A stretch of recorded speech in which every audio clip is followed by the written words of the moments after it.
हम लोगों का कंसंट्रेशन टर्म से स्टार्ट करना था, मोलैलिटी करानी है। मोलैलिटी हम लोग कर चुके थे, तो आज बहुत इंपॉर्टेंट टॉपिक पढ़ा रहा हूं बेटा, मोलैलिटी। डिनोटेड बाय बेटा स्मॉल m, इसको बेटा मोलल भी कहते हैं।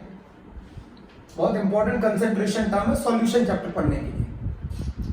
मोलैलिटी कह लो, मोलल कह लो, इसका मतलब क्या है? The number of moles of solute, the number of moles of solute present per kg of solvent,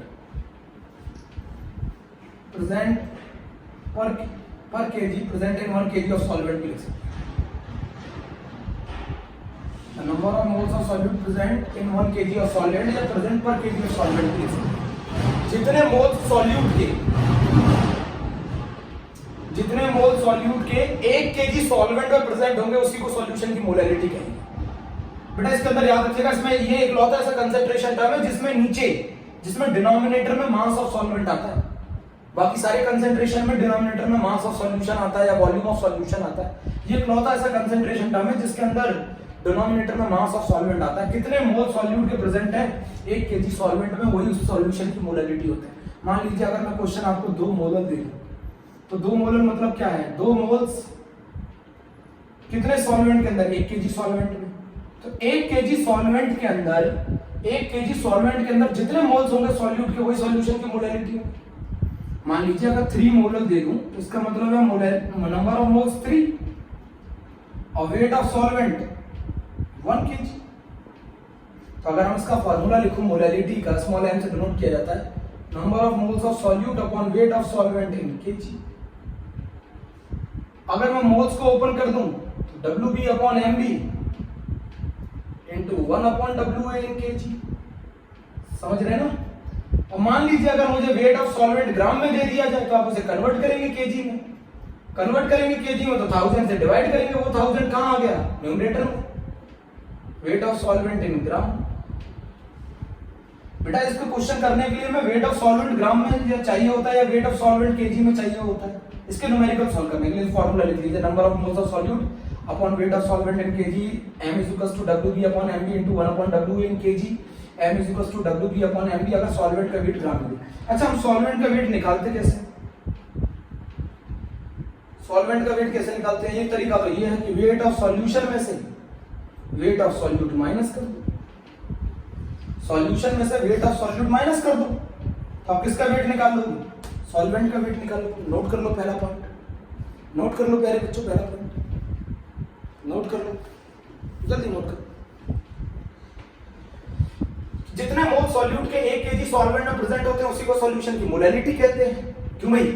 2 molar मतलब 2 मोल सॉल्यूट के 1 केजी सॉल्वेंट में, 3 मोलर मतलब 3 मोल सॉल्यूट के 1 केजी सॉल्वेंट में मोलैलिटी बराबर number of moles upon weight of solvent in KG. अगर मैं आपको मोल्स की जगह वेट दे दूं तो WB upon MB into WA इन केजी। MB मोलर मास है सॉल्यूट का। अगर मैं वेट ऑफ सॉल्वेंट आपको ग्राम में दे दूं तो कन्वर्ट करेंगे उसे केजी में 1000 से डिवाइड करके। वेट ऑफ सॉल्वेंट क्या होगा? वेट ऑफ सॉल्यूशन में से वेट ऑफ सॉल्यूट माइनस कर दो। देख लिया बेटा, बहुत आसान है, बहुत। अच्छा, मैं इसकी यूनिट बताऊंगा आपको। यूनिट क्या होगी बेटा? मोल पर केजी, मोल केजी इनवर्स। इसके बारे में सबसे इंपॉर्टेंट जो क्वेश्चन आता है वो आता है इफेक्ट ऑफ टेम्परेचर। जो केमिस्ट होता है वो मेडिसिन का कंसंट्रेशन, जो केमिस्ट होता है वो मेडिसिन की कंसंट्रेशन एक्सप्रेस करता है in terms of molality, not in terms of molarity. Chemists prefer the concentration of medicine in the terms of molality, not in the terms of molarity. ऐसा क्यों है? Molality is independent of temperature. अब आप बोलेंगे क्यों? Molality is independent of temperature because in molality mass is involved. In molality बेटा mass is involved. क्यों कह रहे बच्चों? मोलैलिटी के अंदर मास इन्वॉल्व होता है। In molality, mass is involved, and mass is independent of temperature. और जो मास है बेटा वो इंडिपेंडेंट है किसका? टेम्परेचर का। तो अगर आप दवाई की कंसंट्रेशन मोलैलिटी के टर्म्स में एक्सप्रेस करते हैं तो मान लीजिए अगर टेम्परेचर में वेरिएशन हुआ तो फिर भी दवाई का कंसंट्रेशन चेंज नहीं होगा। क्यों नहीं होगा? क्योंकि मोलैलिटी इंडिपेंडेंट होती है टेम्परेचर के। क्यों होती है? क्योंकि उसमें मास इन्वॉल्व होता है। मास इंडिपेंडेंट होता है टेम्परेचर। लिख लिया, नोट कर लिया प्यारे बच्चों। अगर मान लीजिए, बट मोलैलिटी तो आपने पढ़ा था, मोलैलिटी तो आपने पढ़ा था लास्ट टाइम। मोलैलिटी में क्या होता है? अगर आप टेम्परेचर बढ़ाएंगे तो वॉल्यूम ऑफ सॉल्यूशन बढ़ेगा, और वॉल्यूम ऑफ सॉल्यूशन बढ़ेगा तो मोलैलिटी घटेगी।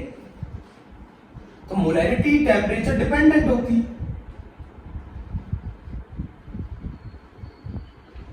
बट मोलैलिटी टेम्परेचर इंडिपेंडेंट होती है। नोट कर लीजिए, बोर्ड में बहुत ज्यादा बार पूछा गया ये question, 3-4 times, 3 times board exam. Note करिए प्यारे बच्चों। जितने मोल सॉल्यूट के 1 केजी सॉल्वेंट में प्रेजेंट होते हैं उसी को सॉल्यूशन की मोलैलिटी कहते हैं। उसकी यूनिट मोल पर केजी होती है। इफेक्ट ऑफ टेम्परेचर क्या है? Molality is independent of temperature because in molality mass is involved and mass is independent of temperature. Chemists prefer to refer the concentration of medicine in the terms of molality, not in the terms of molarity, because बेटा molarity जो है वो temperature dependent होती है। Temperature बढ़ाओगे volume of solution बढ़ जाएगा प्यारे बच्चों, मोलैलिटी कम हो जाएगी। नोट कर, नोट कर।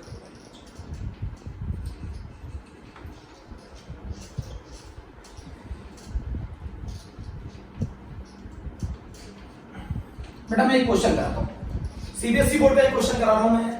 An aqueous solution of glucose, an aqueous solution of glucose 10% by mass।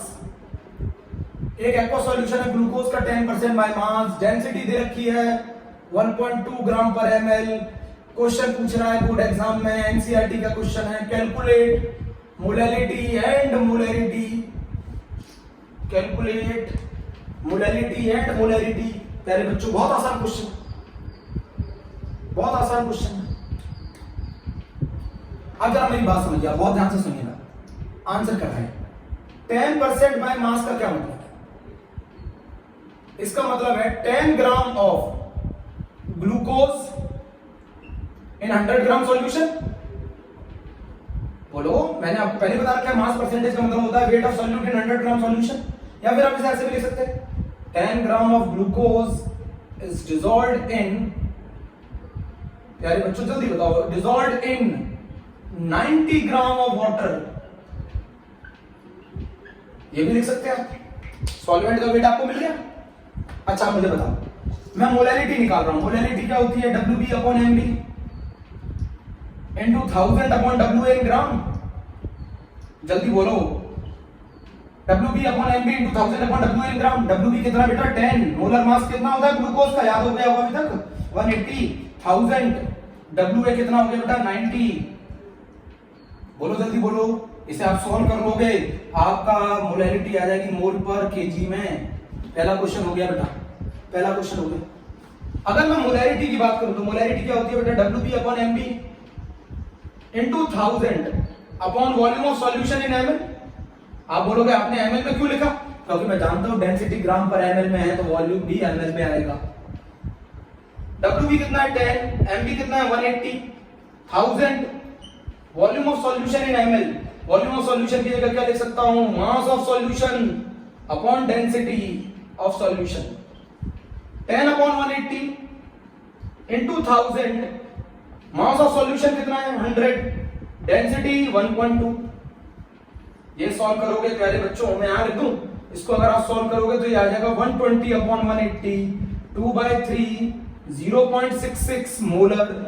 Please note कर लो, सीबीएसई बोर्ड में 3-4 टाइम्स आया है ये question, 3 times CBSE board, NCERT का क्वेश्चन है, हैंड एक्सरसाइज।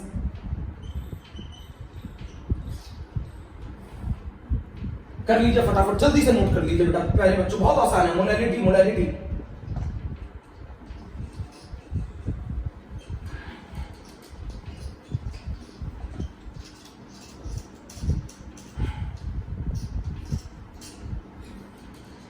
आगे चले बेटा, आगे। द सेकंड क्वेश्चन इज, बेटा सेकंड क्वेश्चन लिख लेते हैं, एक मिनट। सेकंड क्वेश्चन प्यारे बच्चों, सेकंड क्वेश्चन जी 2019 का क्वेश्चन है 8 ग्राम NaOH is present in 18 gram water. Calculate mole fraction of NaOH and molality of solution. तो ये बताओ मोल फ्रैक्शन NaOH का क्या होगा? आप लोग सब पढ़ चुके हैं। जिसका मोल फ्रैक्शन निकालना होता है उसका moles divided by the total moles divided by the total moles of the solution. आप बोलो बेटा प्यारे बच्चों, मोल्स ऑफ NaOH कितना होगा? 8, मोलर मास NaOH का 40, मोल्स 8, मोलर मास 40, वाटर का 18 डिवाइडेड बाय 18, ये कितना आ गया बेटा 1/5, ये आ गया 1/5 प्लस 1। इसको सॉल्व करेंगे तो 1/5 अपॉन 6/5, 5 से 5 कैंसिल, 1/6 आ गया mole fraction NaOH। Mole fraction NaOH का 1/6 आ गया। अच्छा मुझे एक चीज बताओ, मोलैलिटी कितनी आएगी? मोलैलिटी आएगी WB 8 upon 40, WB upon MB into 1000 upon WA इन ग्राम 18, 8/40 1/5 इनटू 1000 अपॉन 80, 5 से 200 डिवाइडेड बाय 80। सही है, इसे सॉल्व कर लीजिएगा आप, जो भी आंसर आए मोल पर। बेटा मेरा काम कैलकुलेशन करना नहीं होता है, मेरा काम आपको कंसेप्ट सिखाना होता है, समझ रहे? जी के मेंस में आया था 2019 में, इजी क्वेश्चन है, कर सकते हैं।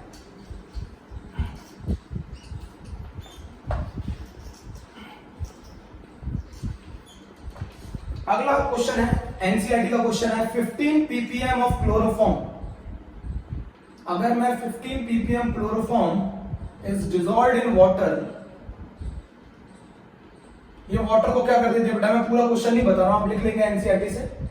ये कंटेमिनेट कर देगी वाटर को, खराब कर देगी, कंटेमिनेट द वाटर, और इसका नेचर कार्सिनोजेनिक होता है। कार्सिनोजेनिक मतलब कैंसर कॉजिंग। समझ रहे हैं ना मेरे प्यारे बच्चों? 15 ppm क्लोरोफॉर्म को अगर मैं डिसॉल्व कर दूं वाटर में, contaminated water, carcinogenic, cancer causing, हमसे पूछ रहा है calculate the mass percentage of chloroform और सॉल्यूशन की मोलैलिटी बताओ। ये दो क्वेश्चन पूछे हैं। ये भी क्वेश्चन एनसीईआरटी एंड एक्सरसाइज का है बेटा, एनसीईआरटी एंड एक्सरसाइज का क्वेश्चन है। अच्छा ये बताओ 15 ppm क्लोरोफॉर्म का क्या मतलब है? इसका मतलब है 15 parts of chloroform in 10⁶ parts of solution. यही मतलब है ना। अगर मैं 15 ppm क्लोरोफॉर्म ले लूं तो इसका मतलब कितना हो, जितना ppm होता है ना उतना पार्ट्स होते हैं 10⁶ पार्ट्स ऑफ सॉल्यूशन। इसका मतलब यह है कि 15 gram chloroform in 10⁶ gram solution. समझो प्यारे बच्चों, समझो प्यारे बच्चों, 15 gram chloroform in 10⁶ gram solution. Clear है प्यारे बच्चों? क्लियर है प्यारे बच्चों? ठीक है। अब हमसे पूछ रहा है मास परसेंटेज निकालो क्लोरोफॉर्म का। तो इसका क्या फॉर्मूला होगा? Mass of chloroform. इसका क्या फॉर्मूला होगा? Mass of chloroform upon mass of solution into 100। Mass of chloroform 15, mass of solution 10⁶ into 100। Answer याद होगा आपको बच्चों, 15 इनटू 10⁻⁻4। इसका मतलब हो गया 1.5 इनटू 10⁻³ जल्दी करिए। 15 parts of chloroform in 10⁶ parts of solution. जल्दी प्यारे बच्चों जल्दी। पहला पार्ट कर दिया हमने। अच्छा अब मुझे ये बताओ,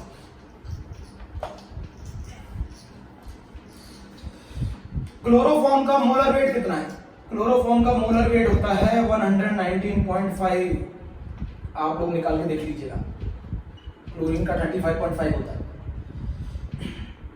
क्लोरीन का 35.5 इंटू 3 106.5, 107.5, 12, 119.5। हमसे मोलैलिटी निकलवा रहा है। Molality WB upon MB into 1000 upon WA in gram, weight of solvent in gram. WB कितना दे रखा है? 15 ग्राम। MB कितना हो गया? 119.5 1000। अब यहां पर बच्चा बोलेगा वेट ऑफ सॉल्वेंट इन ग्राम। चलो अच्छा, अगर मैं वेट ऑफ सॉल्वेंट बोलूं तो क्या होगा? Weight of solution minus weight of solute, weight of solution minus weight of solute, तो 15 नेग्लिजिबल होगा ना, 15 इज नेग्लिजिबल, बहुत कम है ना 10 की पावर 6 में, तो वेट ऑफ सॉल्वेंट किसके बराबर हो गया, 10 की पावर 6 के बराबर हो गया ना, पुट कर दो 15 अपॉन 119.5 इंटू 1000 अपॉन 10 की पावर 6, आप इसे सॉल्व कर लेना, ये आ जाएगा 15 अपॉन 119.5 इंटू 10 की पावर -3, आप इसे सॉल्व कर लीजिएगा मोल पर केजी। प्लीज बेटा नोट कर लीजिए, जल्दी नोट करिए बेटा, प्यारे बच्चों जल्दी नोट करो। अरे बेटा वेट ऑफ सॉल्वेंट क्या होगा, weight of solution minus weight of solute, weight of solution के कंपैरिजन में ये नेग्लिजिबल है, तो weight of solvent is nearly equal to weight of solution. हो गया बेटा एनसीईआरटी का क्वेश्चन। सॉल्यूशन में है 3 मार्क्स का क्वेश्चन आता है बोर्ड एग्जाम में, कॉम्पिटिटिव में 2 क्वेश्चंस आ जाते हैं इसके, बहुत important topic, relation between molality and molarity, relation between molality and molarity 2006 JEE exam, relation between molality and molarity, inter conversion है बेटा, इंटर कन्वर्जन है।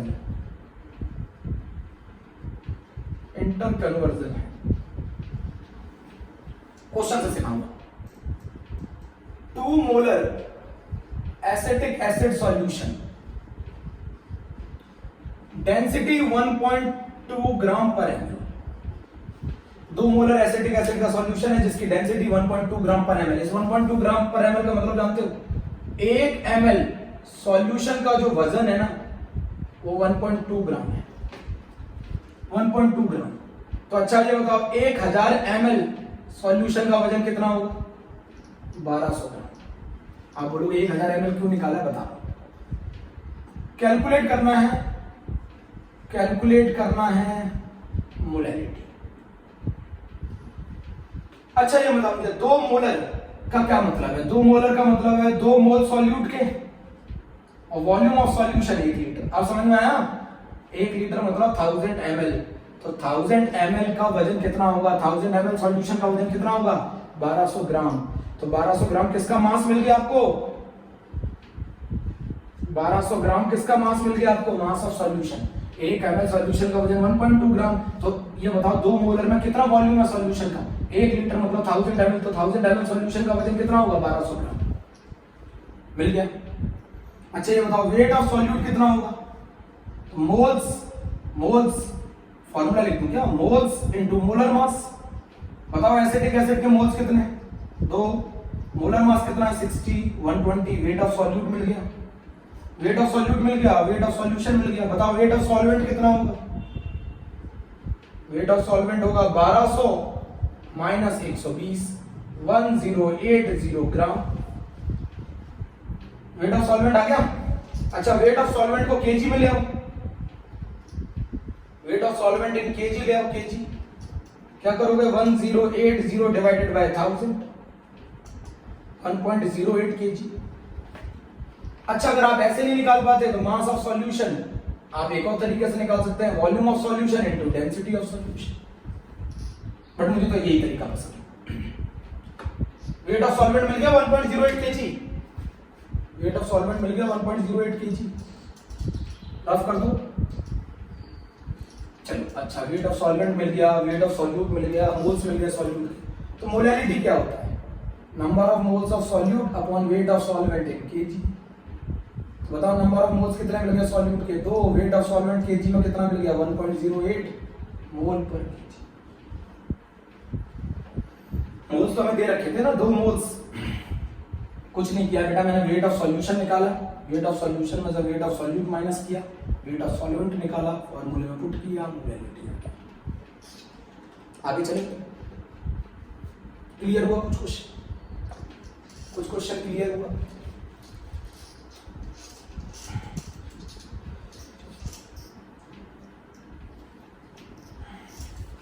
अच्छा इसकी ट्रिक क्या है, शॉर्ट ट्रिक क्या है,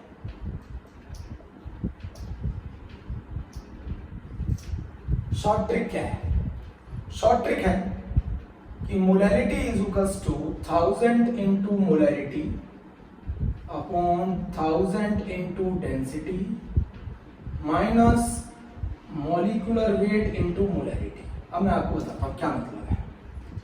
ये जो ऊपर मोलैरिटी है ना, ये मोल्स बताती है सॉल्यूट की। मोलैरिटी बराबर होती है ना मोल्स के सॉल्यूट के, जब 1 लीटर सॉल्यूशन में, ये मोल्स ऑफ सॉल्यूट बताती है। ये 1000 बताता है कि हमने वेट ऑफ सॉल्वेंट को केजी में कन्वर्ट कर दिया है। ये 1000 बताता है हमने वेट ऑफ सॉल्वेंट को केजी में कन्वर्ट कर दिया है। ये 1000 इंटू डेंसिटी बताता है मास ऑफ सॉल्यूशन। ये mb इंटू m बताता है मास ऑफ सॉल्यूट इन ग्राम। इनको दोनों को माइनस करेंगे तो ये बताता है mass of solvent in gram. Check कर दीजिए। अच्छा, इसी क्वेश्चन को आप इस मेथड से करना चाहेंगे तो कैसे करेंगे? इसी क्वेश्चन को इस मेथड से करना चाहेंगे तो कैसे करेंगे? 1000 into molarity 2 upon 1000 into density 1.2, molar mass of solute 60, molarity 2, यह आ जाएगा 2000 अपॉन 1080, तो ये आ गया 200 अपॉन 108। चेक करो बेटा, चेक करो सही आंसर है कि गलत है। करा करो, प्रैक्टिस करने से सही होगा।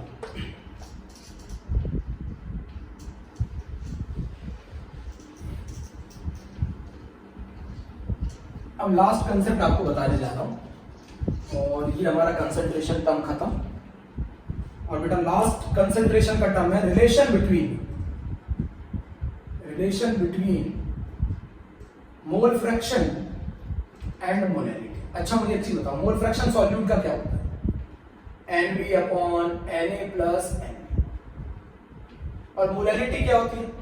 मोलैरिटी डेफिनेशन याद करो, number of moles of solute in 1 kg solvent. 1 kg solvent में जितने मोल्स हो, तो मोलैरिटी इक्वल होती है नंबर ऑफ मोल्स के सॉल्यूट के, जब वेट हमारे सॉल्वेंट का 1 kg हो या फिर 1000 ग्राम हो। तो अगर मैं मोलैरिटी मेरी number of moles of solute के बराबर तभी हो सकती है जब वेट ऑफ सॉल्वेंट कितना हो? 1000 ग्राम। तो 1000 ग्राम के अंदर अगर जितने मोल सॉल्यूट के प्रेजेंट होंगे वो तभी मोलैरिटी के बराबर आएंगे। तो अगर मैं NB की जगह मोलैरिटी पुट कर दूं, मतलब NB is equal to molarity, but कब? जब मोलर मास सॉल्वेंट का कितना होगा? 1000 ग्राम। तो Na की जगह क्या रखोगे? WA अपॉन Ma, और WA कितना मिल गया आपको? 1000, तो 1000 अपॉन Ma। ये रिलेशन है मोल फ्रैक्शन और मोलैरिटी के बीच में, ये रिलेशन है मोल फ्रैक्शन और मोलैरिटी के बीच में, ये रिलेशन है। An aqueous solution of glucose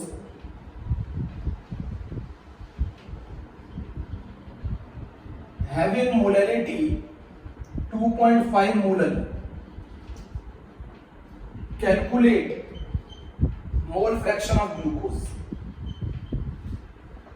कर सकते हैं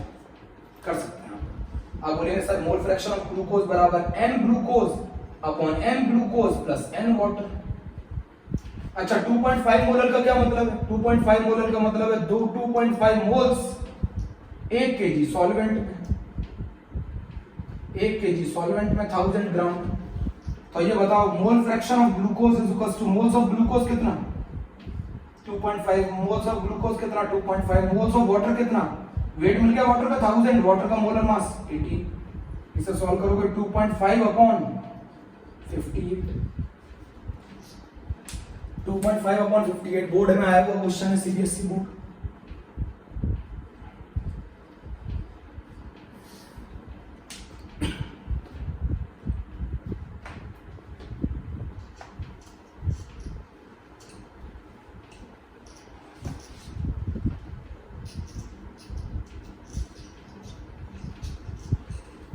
चलो प्यारे बच्चों, अच्छा मुझे ये बताओ XB अपॉन XA का रेशो क्या है? XB अपॉन XA का रेशो होगा NB upon Na plus NB। ये फॉर्मूला होता है XB का। XA का क्या होता है? Na upon Na plus NB। दोनों तरफ से ये कैंसिल, क्या आ गया बेटा, NB अपॉन NA। अभी मैंने आपको सिखाया था कि XB upon XA is equals to NB बराबर होता है मोलैलिटी के, बट कब, the mass of solvent 1000 gram होता है।